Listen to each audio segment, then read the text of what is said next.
As I'm sitting here in my hotel room now, I'm reminded of a time just 3 or 4 years ago when my wife and I were coming back from an incredible trip to Italy, and we were stranded once again in Philadelphia. We were stranded and missed a whole day for a flight delay on the way there, and on the way back, we were missed a delay from Philadelphia to get back home. So late at night, around 11:30, we were looking for a hotel room nearby, and I found this Holiday Inn Express where I usually stay that was nearby that had one room left that I'd called. So I reserved it. We get in, we check in. They had very few staff there working, but we were able to get to a room and we were exhausted.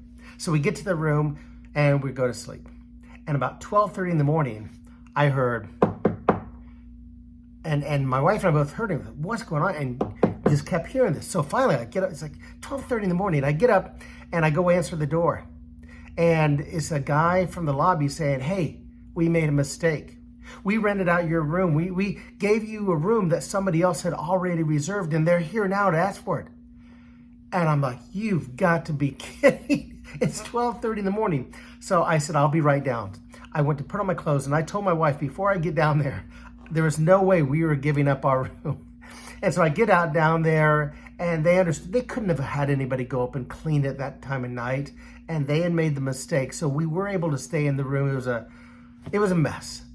But I'm reminded of this to think of we were not showing very good hospitality at this time. And so the question of the topic of today's 3-minute devotional is, would other people call you very welcoming?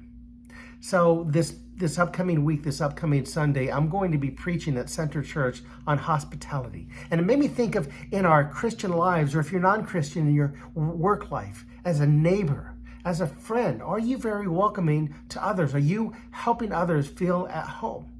I love what the writer of Hebrews 13:1-2 tells us in the New Testament.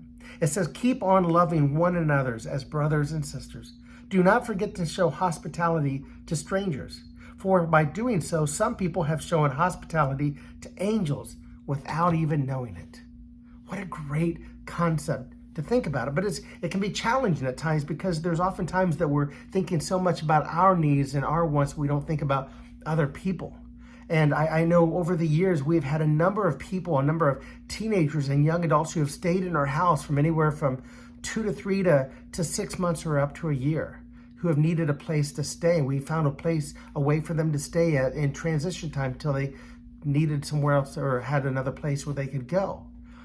I love the story of, and I'm not going to read it now, but the story of Luke 10:25-37 of the Good Samaritan. And most of you have heard this story, right? The religious leaders, Jesus gives a parable of what it's like to truly love your neighbor.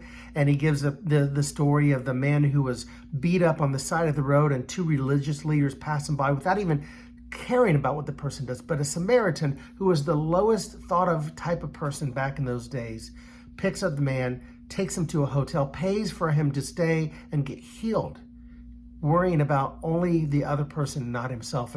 And this is the kind of hospitality Jesus calls Christians, at least, of how we are to respond to people in our time. So what kind of lessons can we take out of this? Whether you're a Christian or not, what can we become, or how can we become more welcoming to others? Number one, when we meet somebody new, that maybe somebody at work, maybe it's somebody in our neighborhood, maybe it's somebody in our church or some other setting. When you see somebody you don't recognize and often they're lost, go introduce yourself. Go welcome them to their place. Make them feel welcome to a place that they often feel uneasy. Number two, listen for opportunities to help. A lot of times we've got to be aware of, we've got to be listening to those who are newer. How can we help accommodate them? How can we help them become more attuned to where they're at and to get used to the things and the new surrounding around them? And number three, take action. So often we wait for somebody else to do something for somebody that's new or somebody that needs help. Why not us? And think of it this way.